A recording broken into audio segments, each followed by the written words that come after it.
You're listening to the Doctor Is In podcast, brought to you by MartinClinic.com. During the episode, the doctors share a lot of information. As awesome as the info may be, it is not intended to diagnose, cure, treat, or prevent any disease. It's strictly for informational purposes. Well, good to be back with you on episode The Doctor Is In, number 210. Today I want to talk to you about your bacteria. Often at the Martin Clinic, we spend a lot of time talking about the gut and gut bacteria, but there was a study that came out, as actually published in the New York Times, that here's the headline: Seeking an obesity cure, researchers turn to the gut microbiome. Wow. Even in the New York Times, they're talking about bacteria. Now, you have, and I have, 100 trillion or so. Like, this number is incredible. Like 100 trillion little creatures, invisible microbes that cover all of your insides. About 10,000 different species. They contain its own DNA. Your microbiome is different than my microbiome. It should be considered really an organ on its own. Weighs, if you put it all together, those 100 trillion weigh about 3 pounds. So when you jump on a scale, go -3, okay? It'll make you feel better. Just say, hey, I got 3 pounds of bacteria. But what the researchers are looking at now, not only it's linked to obesity, but it's linked to everything, it seems. So your bacteria is very important. What do they do, these little critters? Okay, what do they do? They're invisible. You can't see them. They have their own DNA, their own personality, and they detoxify. They help with the inflammation response if you have a fever or if you have an infection. They're neurotransmitters. They're vitamin producers. They're nutrient absorbing. They will determine whether you have asthma or allergies, ADD, cancer, diabetes, type 1 especially, obesity, which this study was talking about, and dementia. These little creatures affect our mood, our libido, our metabolism, our immunity. Probably the biggest effect is where? On the brain. On the brain. And I want to talk a little bit about that today. And so gut bacteria do not have, they don't have ears, and they don't have eyes, and they don't have lungs, and they don't even have brains. I think they do have a brain, but they seem to have their own little minds. But let's not underestimate them. Let's not underestimate them. You can't live without them, by the way. But these things are very, very important, okay? And I have done a little teaching on, I think originally it was on the Martin Clinic Facebook group. I think I posted this little teaching. I did a video on the invisible war, and I think it's up to 300,000 or 400,000 views now, if I'm not mistaken. So, bacteria, it's a war between good and bad. And it affects every part of your body. And I don't even bring a patient in my office unless I do a little study or a questionnaire that I ask them about their bacteria. Okay, let me just give you a few questions, and I'll get into this a little bit more in detail here. But on my questionnaire in the office, on a section called Leaky Gut, let me just give you the 12 questions that I ask, okay? Did your mom take antibiotics before or during pregnancy? Were you ever on prednisone or steroid medication, puffers, nasal medications? Were you born by C-section? I want to spend a few minutes on this podcast this morning talking about that in a minute, but let me just get through the questionnaire. Were you breastfed? So important, so important. I talked about this on a video recently, and I talked about breastfeeding, what it does. There's 3 things that breastfeeding does primarily. And, even modern medicine today, when I was a little baby, formula came out. Okay, so I was born in the 1950s, and actually doctors back in the 50s and 60s and even into the 70s were telling mothers that formula was more complete than breast milk. And of course, there's been a big resurgence of breastfeeding today, okay, where it is so acceptable because doctors have finally clued in that, holy moly, breastfeeding is actually very, very, very good for you. And there's 3 reasons for that. So why is this on my leaky gut questionnaire? Because 3 things happen when you breastfeed a baby. 1, you give that baby colostrum in the first 3 months of a baby's life. They get their colostrum from mommy.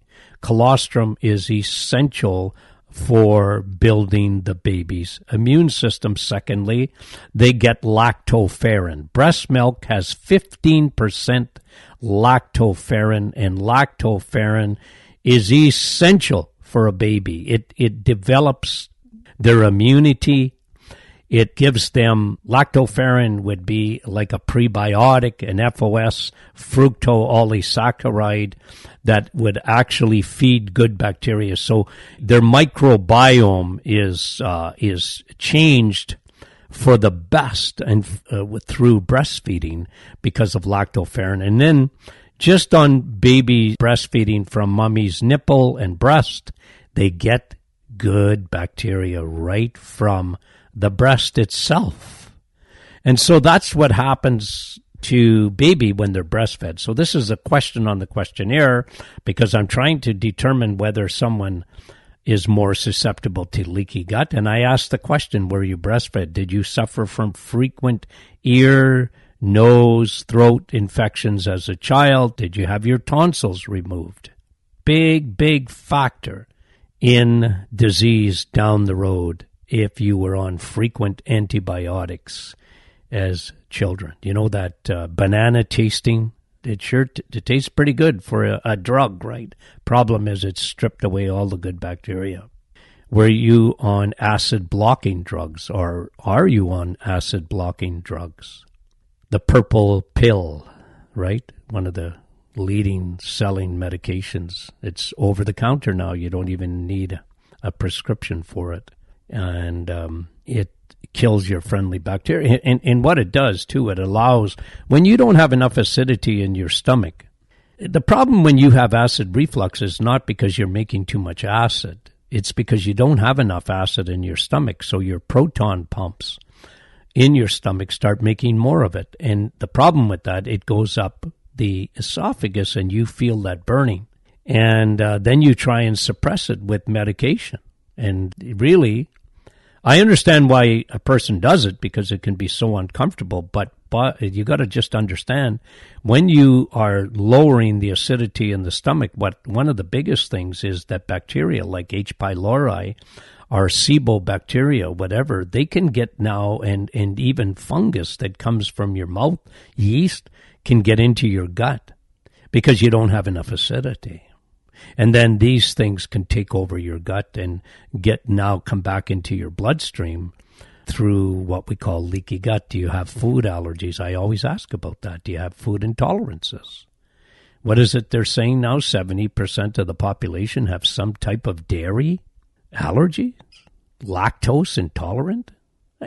Guys, I can tell you, this was unheard of in the 1950s until they started with stinking skim milk. And 1% and 2% taking milk and denaturing it, taking the fat out of milk. But not only that, if you don't have enough friendly bacteria, you can develop food allergies. That's why we see so much today. Are you sensitive to chemicals? You know, you go into buildings, you go into our hospital here in my hometown, and they say, you know, this is a scent, S-C-E-N-T, scent-free zone. See a lot of that, don't you?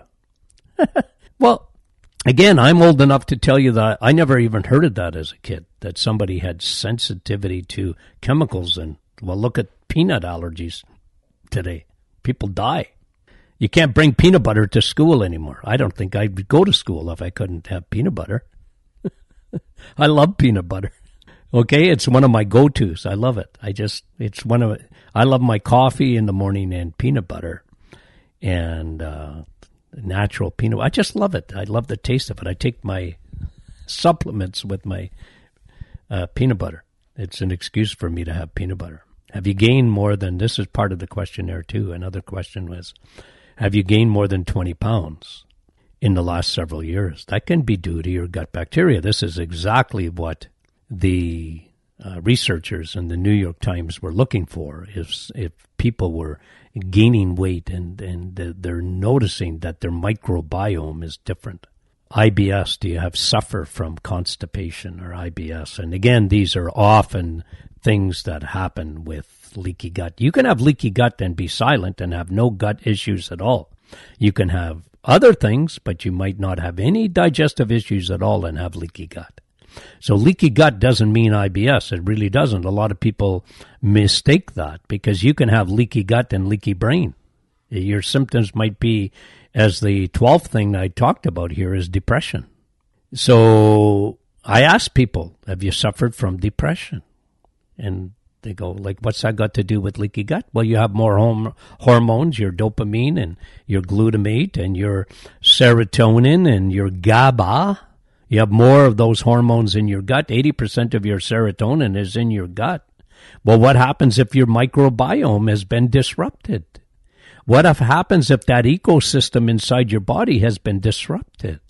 So it's fascinating to think about these things because of bacteria. And the more we research, I've said this on other podcasts, but the more we research bacteria, the more we realize that it's probably more important than even your cells.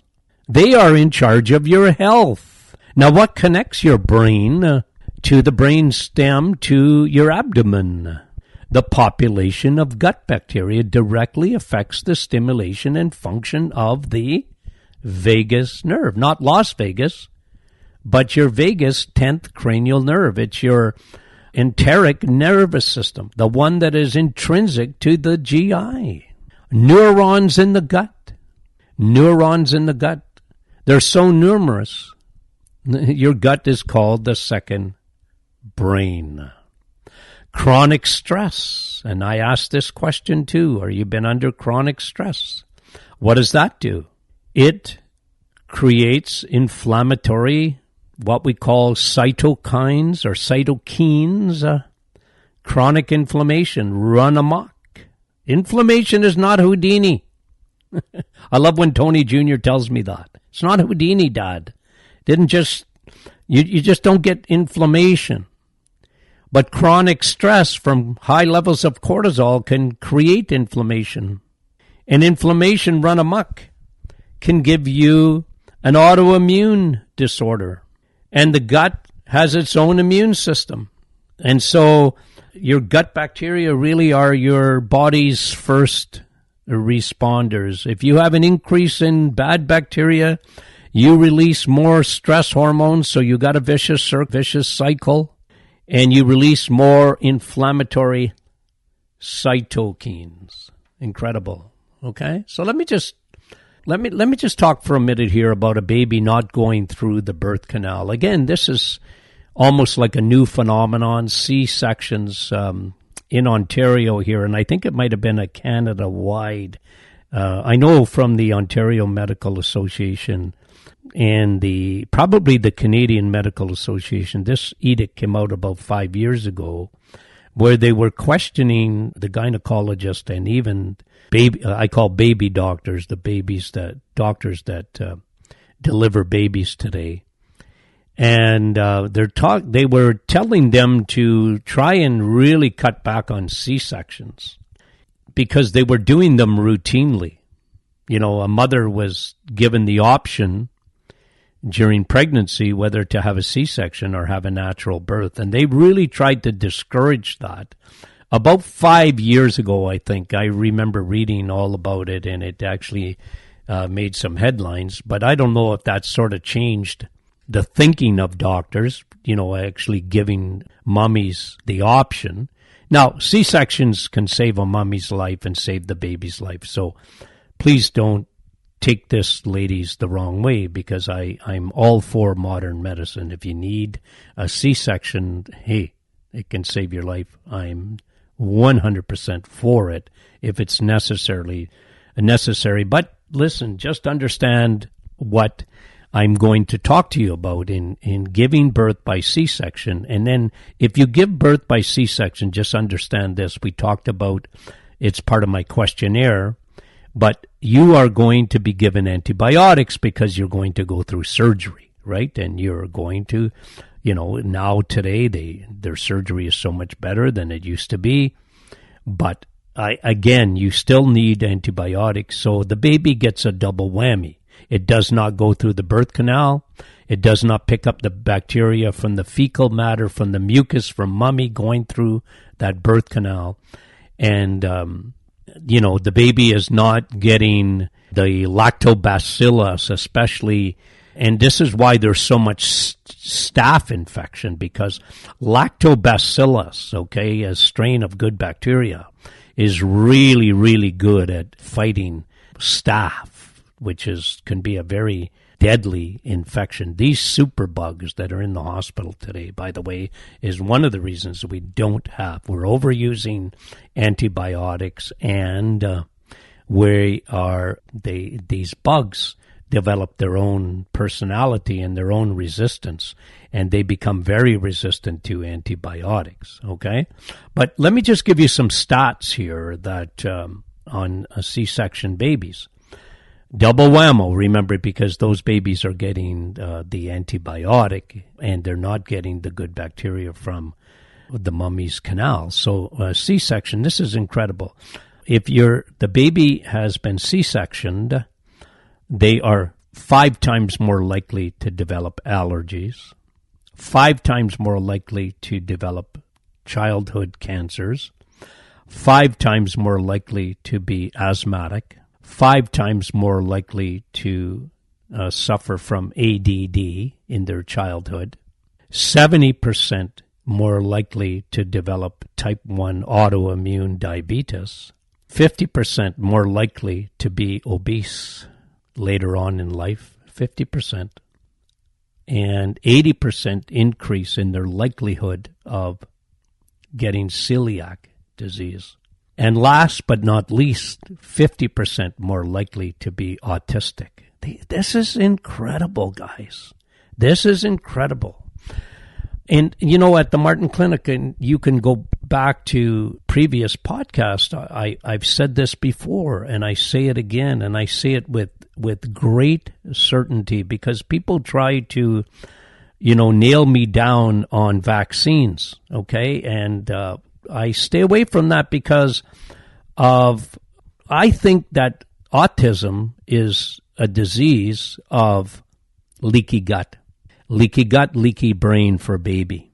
I am 100% convinced of it, because I've never seen a baby or a child with autism that doesn't have severe leaky gut, an overgrowth of Candida albicans, not enough good bacteria, and an overgrowth of bad bacteria. It affects the brain, and I talked to you about that connection between the 10th cranial nerve, the vagus nerve, and the relationship to the brain, how the neurotransmitters and these hormones are all changed. They're all changed. So a C-section baby is 50% more likely, and this is me. I believe that's where autism comes. It's not genetics. It's DNA. It's the bacteria, folks. It's the bacteria.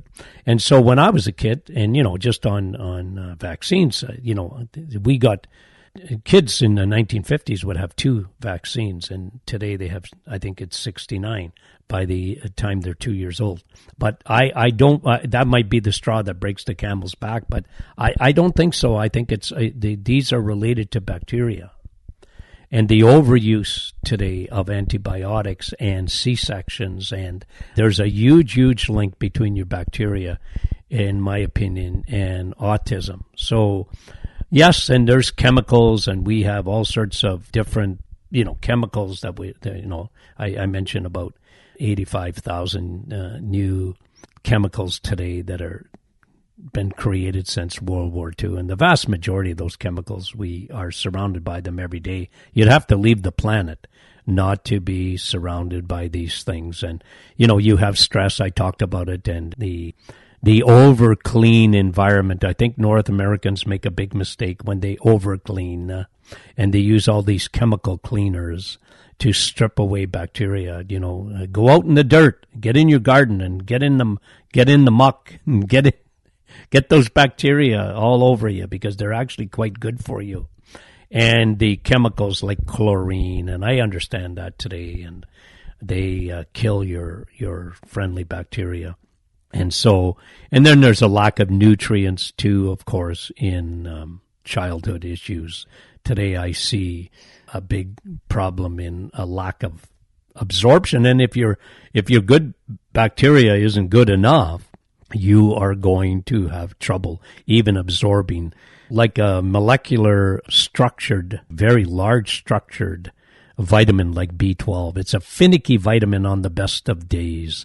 And I find most children, when I check them, especially if they have ADD and ADHD, they're very low in B12. They're usually not eating enough meat.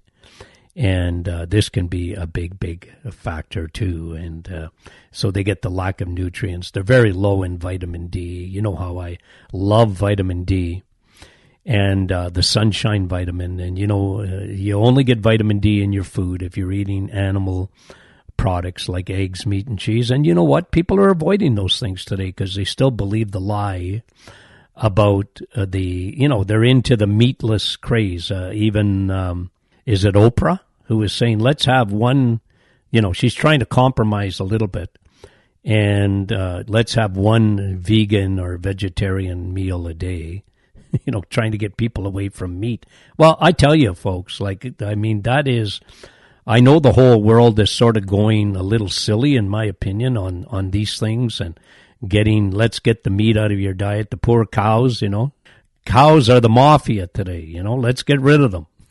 I tell you, it drives me crazy when I think of nutrition and trying to get rid of animal products. I mean, look, the plant kingdom is wonderful, guys. It really is. I understand all that. They are wonderful. Plants are beautiful, but you need, God gave you both worlds. He gave you the animal kingdom and the plant kingdom, and you will not be healthy if you only live on plants. Fruits and vegetables are beautiful, but you're meant to have nutrients that are in the animal kingdom. And if you are a vegetarian by religion or whatever, or by choice, and you want to make that choice, then just understand that you need to supplement your diet. You need to take B12 every day. You need to take vitamin D every day. You need to take choline and taurine and L-arginine and leucine. And these things are in the plant kingdom a little bit, but they're only good for mice. And you're not a mouse, okay? Because that's how much there is in the plant kingdom. You are a human being that needs to eat from both sides of the food chain. Okay, so thanks for listening today. Give us some feedback. We love that. And if you would give us a positive review, it always helps. Get the word out there on these podcasts. And one thing we really invite you to do is to join our Martin Clinic Facebook group. Join the Martin Clinic Facebook group. That is a great community in there. And boy, oh boy, I just love that community. They interact with each other, and I'm always fascinated by how much our group knows about nutrition, about their health, and how they are so proactive in staying healthy. This just pumps my tires like nobody's business. So we really love that. So look for the Martin Clinic if you're not already part of it, the Martin Clinic Facebook group. Okay, love you guys. Talk to you soon. You've reached the end of another Doctor is In podcast with your hosts, Dr. Martin Jr. and Sr. Be sure to catch our next episode, and thanks for listening.